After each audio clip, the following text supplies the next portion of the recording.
Assalamualaikum warahmatullahi wabarakatuh. Kami dari kelompok 4 akan mempresentasikan bab 7 tentang konsep motivasi. Pertama-tama, perkenalkan nama saya Agnia Maulidia Rahman, NIM 1710200054. Perkenalkan, nama saya Alfiatur Rahmawati Dewi, NIM 1710200055. Perkenalkan, saya Nuka Fitriani, NIM 1710200056. Konsep motivasi. Motivasi merupakan proses yang menjelaskan mengenai kekuatan, arah, dan ketekunan seseorang dalam upaya untuk mencapai tujuan. Motivasi memiliki dimensi ketekunan, mengukur berapa lama seseorang dapat mempertahankan upayanya. Para individu yang termotivasi akan bertahan cukup lama dengan tugasnya untuk mencapai tujuan. Selanjutnya yaitu teori awal mengenai motivasi. Yang ke-1 yaitu teori hierarki kebutuhan, yang kedua teori X dan teori Y, dan yang ketiga teori dua faktor, dan yang keempat teori kebutuhan McLaren. Yang selanjutnya yaitu teori kontemporer mengenai motivasi. Yang ke-1 yaitu teori penentuan nasib sendiri. Teori ini berpendapat bahwa motivasi seseorang untuk melakukan suatu aktivitas akan lebih besar apabila ia termotivasi secara intrinsik untuk melakukan aktivitas tersebut, karena ia akan lebih menikmatinya. Yang kedua yaitu keterlibatan para pekerja. Keterlibatan para pekerja adalah ketika seseorang pekerja terlibat secara fisik, kognitif, dan energi emosional dalam kinerjanya terhadap suatu pekerjaan. Keterlibatan para pekerja memiliki hubungan positif dengan hasil kerja. Hal-hal yang mendorong seseorang untuk terlibat dalam pekerjaan adalah yang ke-1 yaitu keyakinan atas manfaat yang akan mereka dapat dari keterlibatan dalam pekerjaan tersebut. Yang kedua yaitu kesesuaian antara individu dengan nilai organisasi, dan yang ketiga perilaku kepemimpinan yang memotivasi pekerja itu sendiri.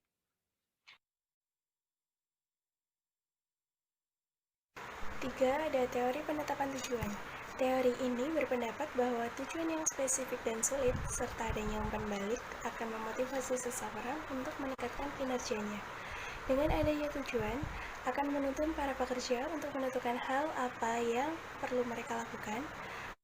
Teori efikasi diri juga dikenal sebagai teori kognitif sosial atau teori pembelajaran sosial, mengacu pada suatu keyakinan individu bahwa dia mampu untuk melaksanakan tugas.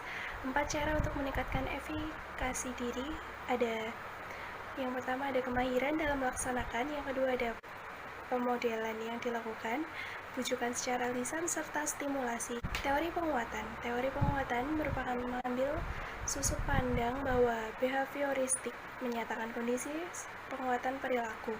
4 proses yang menentukan pengaruh pada individu adalah: yang pertama ada proses atensi, proses retensi, proses reproduksi penggerak, serta proses penguatan. Teori keadilan. Teori keadilan atau equity theory adalah suatu teori yang menyatakan bahwa perbandingan individual mengenai input dan hasil pekerjaan mereka dan berespon untuk menghilangkan ketidakadilan. Input yang dimaksud di sini itu seperti usaha, pengalaman, pendidikan, sedangkan hasil pekerjaan yang dimaksud ada seperti gaji, promosi, pengakuan, penempatan. Didasarkan pada teori keadilan, para pekerja yang menganggap sebagai ketidakadilan akan melakukan satu dari 6 pilihan ini. Yang pertama, mengubah input. Yang kedua, mengubah hasil. Yang ketiga, mengubah persepsi sendiri. Yang keempat, mengubah persepsi orang lain. Yang kelima, pilih pembicara yang berbeda. Yang keenam, meninggalkan bidang atau keluar dari pekerjaan. Keadilan organisasi adalah persepsi keseluruhan mengenai apa itu keadilan di tempat kerja. Tipe keadilan dalam organisasi ini terdiri atas yang pertama, keadilan distribusi, yaitu keadilan dirasakan baik jumlah maupun alokasi penghargaan di antara para individu. Yang kedua, keadilan prosedural, yaitu keadilan yang dirasakan pada proses yang digunakan untuk menentukan hasil. Yang ketiga, keadilan informasi, yaitu keadaan di mana pekerja diberikan penjelasan yang jujur dari setiap keputusan yang diambil. Yang keempat, keadilan interpersonal, yaitu keadilan di mana pekerja diperlakukan dengan rasa hormat dan bermartabat. Teori ekspektansi. Teori ekspektansi adalah teori yang menyatakan bahwa kekuatan kecenderungan kita untuk bertindak dengan cara tertentu bergantung pada kekuatan ekspektasi terhadap hasil dari tindakan itu dan ketertarikan individu terhadap hasil tersebut. Teori ini berfokus pada 3 hubungan, yaitu yang pertama hubungan upaya dengan kinerja. Probabilitas dirasakan oleh individu yang mengerahkan sejumlah upaya yang diberikan akan mengerahkan pada kinerja. Yang kedua, hubungan kinerja dengan imbalan, yaitu keadaan yang mana individu meyakini untuk melaksanakan pada suatu tingkat tertentu akan mengarahkan pada pencapaian hasil yang diinginkan. Yang ketiga, hubungan imbalan dengan tujuan pribadi, yaitu keadaan yang mana imbalan organisasi akan memuaskan tujuan pribadi atau kebutuhan dan ketertarikan atas imbalan yang potensial bagi individu. Mengintegrasikan teori-teori motivasi kontemporer. Teori ekspektansi memprediksi bahwa para pekerja akan mengeluarkan tingkat usaha yang tinggi apabila mereka merasa bahwa ada hubungan yang kuat antara upaya dan kinerja, kinerja dan imbalan, serta imbalan pada pemenuhan tujuan pribadi. Pengintegrasian teori-teori kontemporer mempertimbangkan motivasi pencapaian, desain pekerjaan, penguatan, dan teori keadilan atau keadilan organisasi. Individu yang berprestasi tinggi tidak termotivasi oleh penilaian kinerja organisasi atau imbalan organisasi, sehingga menjadi lompatan ke tujuan pribadi dengan need of achievement yang tinggi. Teori penguatan mengakui bahwa imbalan organisasi menguatkan kinerja individu. Individu akan menilai keuntungan dari hasil mereka bila dibandingkan dengan apa yang diterima individu lain. Sekian presentasi materi dari kelompok kami. Selanjutnya kami akan mempresentasikan analisis jurnal yang berjudul Pengaruh Motivasi Kerja terhadap Produktivitas Kerja Karyawan pada Bagian Produksi CV Epsilon Bandung. Yang pertama adalah pendahuluan. Setiap perusahaan akan selalu berupaya agar sumber daya manusia yang dimilikinya terlibat penuh dalam upaya untuk menghasilkan produktivitas kerja yang tinggi serta mencapai tujuan yang telah ditetapkan. CV Epsilon merupakan perusahaan yang bergerak di bidang percetakan dan produksi buku. Fenomena yang dihadapi oleh CV Epsilon ialah adanya penurunan produktivitas produksi pada CV Epsilon Bandung yang diakibatkan oleh rendahnya produktivitas kerja karyawan.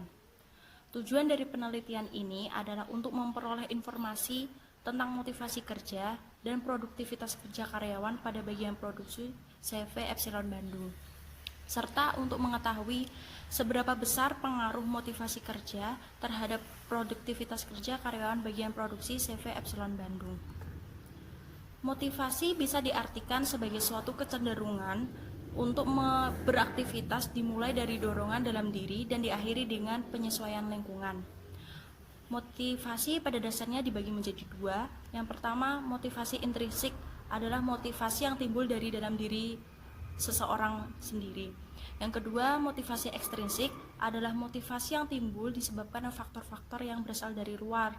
Contohnya kenaikan pangkat, pujian, reward, dan sebagainya.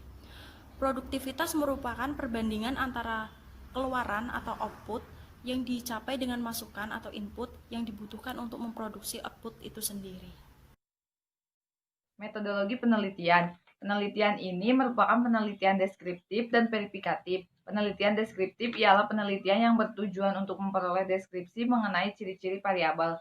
Berdasarkan jenis penelitian deskriptif dan verifikatif, maka metode yang digunakan dalam penelitian ini adalah survei. Populasi pada penelitian ini berjumlah 30 orang yang merupakan seluruh karyawan di bagian produksi CV Epsilon.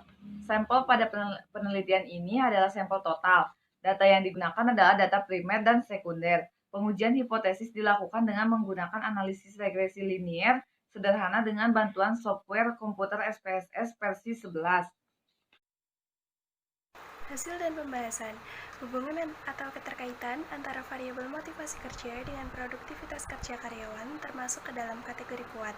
Ini dapat diketahui berdasarkan nilai koefisien korelasi atau R pada tabel model summary yang diperoleh antara kedua variabel adalah sebesar 0,708. Apabila nilai tersebut